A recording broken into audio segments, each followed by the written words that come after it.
Hello and welcome to another video. So this video is about an important part of Fender's history. So this is a period of time where CBS were trying to get rid of Fender. Their guitars were unpopular.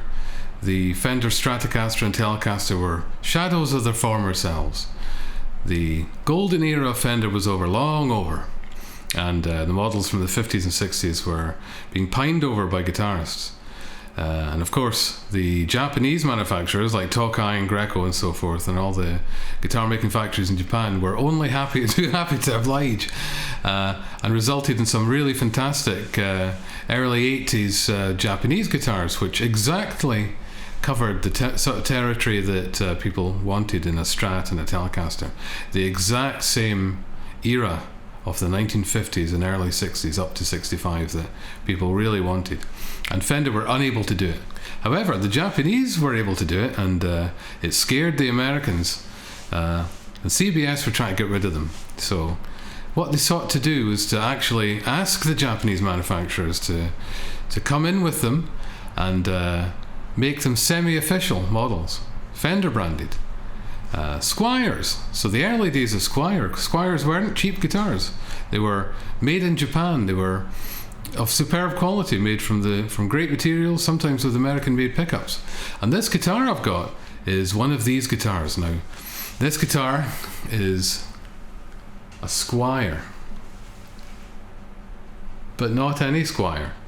The Squiers you see today are nothing like this. And I was actually brought this guitar by a friend of a friend who wanted to rescue a guitar. He's named Natrasha from the trash, because that's exactly where Natrasha ended up. No doubt somebody thought this was just a cheap old Squier. But as soon as he took it out the bag and I saw this headstock and I felt the quality of the neck and the body and all the period accurate 60s contours, I knew that this was no ordinary guitar. This is a JV. So on the neck plate, the serial number is JV, Japanese vintage.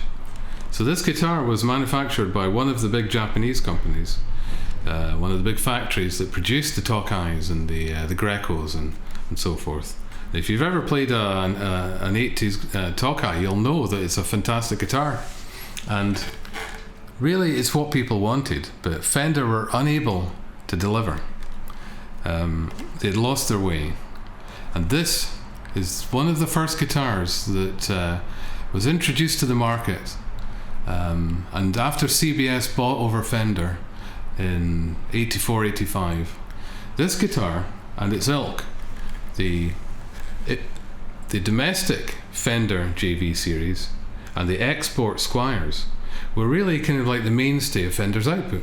They made Fullerton Strats, so these were 82, 83 guitars that were made in the Fullerton factory before they moved to Corona, and they're extremely well regarded and collectible. But these guitars shared the same pickups, but were made in Japan. And this logo here is exactly the type of logo that initially were on these guitars. Big Squier, little Fender, just there. So this was a Fender branded Squier. Now today, I think the brand has been cast aside as kind of like cheap Chinese crap, but this is made in Japan, and I'm doing the new owner of Natrasha a wee favour by getting her back into playing condition. So what was wrong with this guitar was the pickups had popped out the body because the rubber spacing tubing had disintegrated. Now this guitar even went as far as replicating the rubber tubing spacers for the pickups. The Japanese were that accurate. They even got the dot markers in the correct position, whereas the Fullertons didn't. They were too close together. And this is a model, it's a 62, so it's got a slab board of rosewood, proper rosewood. It's got a slim 60s taper neck, much you find on the 62 Fenders of today.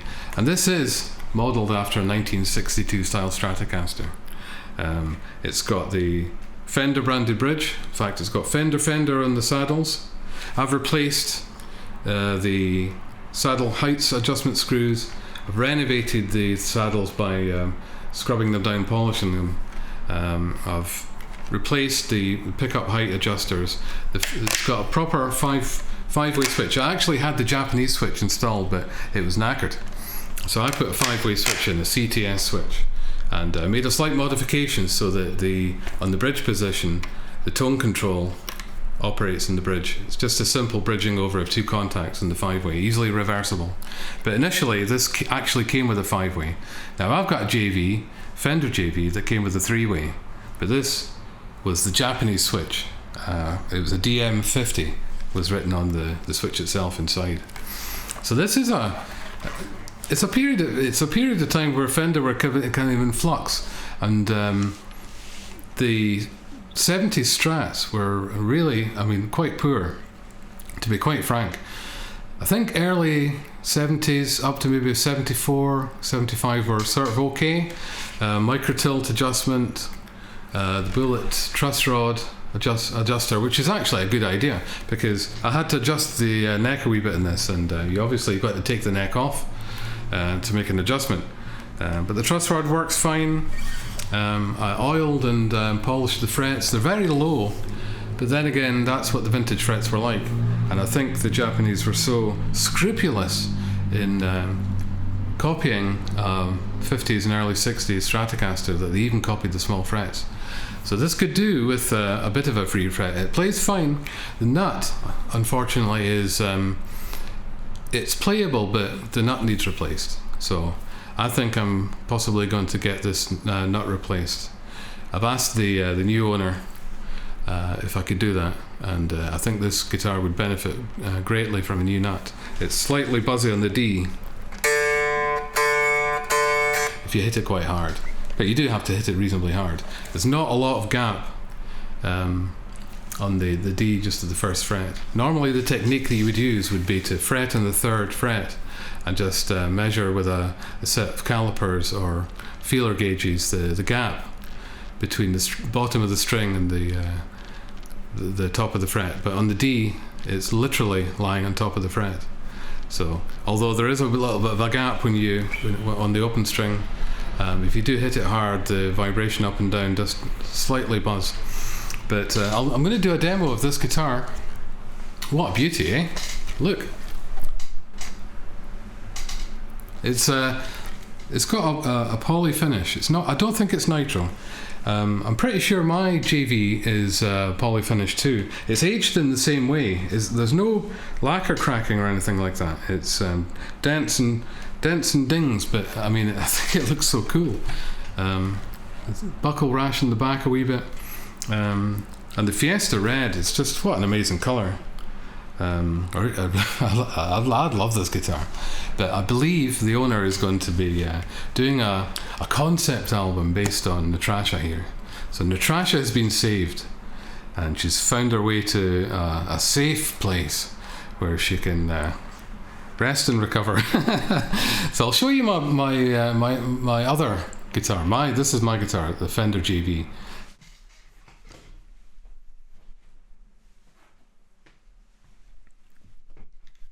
Yes, so this may be made in the same factory.